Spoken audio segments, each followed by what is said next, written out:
Hi friends, welcome to Surya tunes. ఈ రోజు జనవరి 1 కొత్త సంవత్సరం మొదటి రోజు కావడంతో ఈ సంవత్సరం అంతా శుభప్రదంగా సాగాలని, ఒక పాజిటివ్ వైబ్ తో భవిష్యత్తులో రాబోయే భయాలను ఎదుర్కొనగలిగే పవర్ ప్యాక్ ఎనర్జీ కోసం వచ్చే భక్తుల తాకిడితో హైదరాబాద్ లోని గుళ్ళు గోపురాలు కిటకిటలాడాయి. అందులో బంజారాహిల్స్ లోని పూరి జగన్నాథ్ టెంపుల్ ప్రత్యక్ష సాక్ష్యంగా నిలిచింది. అసలే మన పూరి జగన్నాథుడికి మహా పవర్ఫుల్ దేవుడిగా పేరుంది. ఇంకా పక్కనే బలభద్రుడు సుభద్రలు కూడా తోడైతే ఆ శక్తి ఊహించగలమా? అందుకే ఈ శ్రీకృష్ణ పరమాత్మ అవతార సన్నిధికి అంత ప్రాముఖ్యత.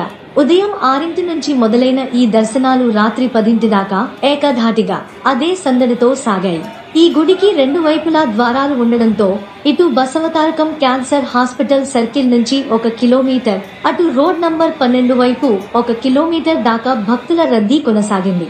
అంత రద్దీలోనూ భక్తులు ఎలాంటి అసహనానికి లోను కాకుండా పోలీస్ మరియు గుడి వాలంటీర్ల సహకారంతో భక్తి శ్రద్ధలతో స్వామివారి దర్శనాలు చేసుకున్నారు. మామూలుగా మన హిందూ పండుగలు, ప్రత్యేక మాసాలు, జగన్నాథ రథయాత్ర నాడు ఉండే ఈ దైవ దర్శనాల సందడి ఇలా జనవరి 1న మరీ ఎక్కువ కావడం విశేషం. ఇక సంస్కృతి సామాజిక కోణంలో చూస్తే ఒకవైపు డిసెంబర్ 25 నుంచి మొదలయ్యే బేకరీ కల్చర్ 31st నైట్ కల్లా గబ్బు పబ్బు కల్చర్ గా మారుతున్నా దాని ఎఫెక్ట్ పడకుండా జనవరి 1 ఉదయాన్నే ఇంతమంది హిందూ యువ భక్తులు ఇలా దైవ దర్శనాలకు రావడం శుభసూచకం.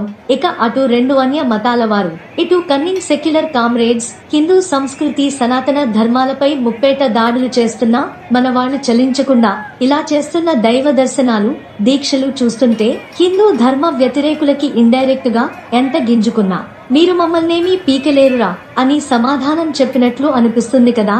మీరేమంటారు?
Hi friends, please subscribe to Surya Toons YouTube channel.